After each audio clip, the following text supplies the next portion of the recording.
The Nutcracker begins on Christmas Eve in 19th century Germany.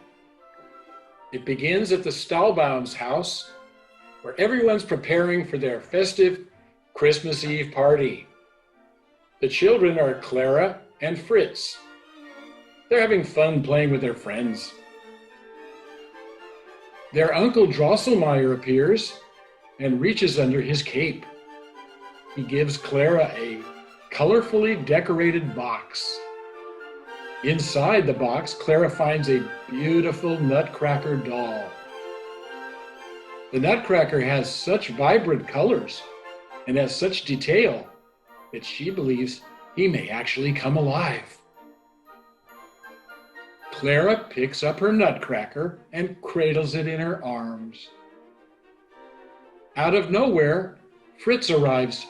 He grabs the Nutcracker from her hands, holds it in the air, at which time he and Clara begin to struggle over it. They both pull and tug until in the struggle, the Nutcracker breaks. Drosselmeyer picks up the broken Nutcracker, and in a strange and mysterious way, he puts it back together underneath his cloak.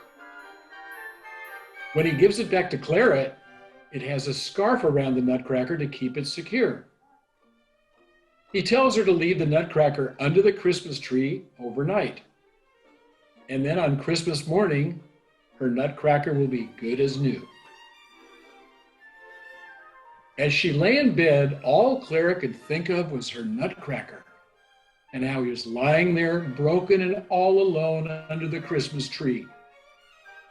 Finally, she couldn't stand it anymore, and she went downstairs to check on him.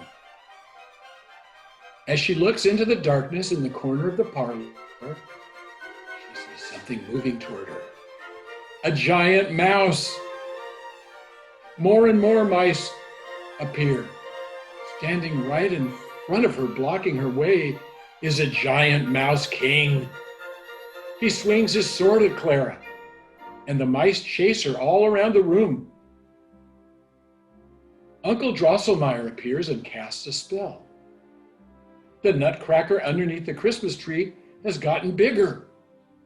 He's as tall as a real person. The Nutcracker has come to life and has brought an army of soldiers with him. The Nutcracker then leads his soldiers courageously into a battle against the mice. Eventually, the Nutcracker grows tired, and the Mouse King gets the better of the Nutcracker and stabs him in the ribs. The Nutcracker stumbles backward, and the Mouse King laughs as he raises his sword to finish the Nutcracker.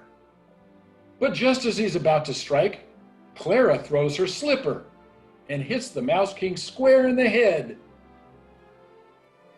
Uncle Drosselmeyer appears again in his long black cape. He lowers his cape over the Nutcracker, and when he pulls it away, Clara sees that her Nutcracker soldier is really a Nutcracker prince. The Nutcracker thanks Clara for saving him. He holds out his hand and offers to take Clara to his kingdom, the land of sweets. Clara takes the Nutcracker prince's hand, and off they go. On their way to the land of the sweets, Clara and the Nutcracker pass through the beautiful, snow-covered forest. The Snow Queen and all her snowflakes dance for Clara. They jump, swirl around, and create a beautiful dance. When they're done dancing, the Snow Queen wishes Clara and the Nutcracker a safe journey as they leave to go to the land of sweets. Clara and the Nutcracker Prince finally arrive in the land of sweets. Clara is amazed at the beautiful palace. There's candy everywhere. The walls and floors are made of sweets, and there are giant candy canes growing from the ground. The Nutcracker Prince introduces Clara to the queen of the land of the sweets, the Sugar Plum Fairy. The Sugar Plum Fairy calls out to her friends, who are all different types of sweets from all around the world.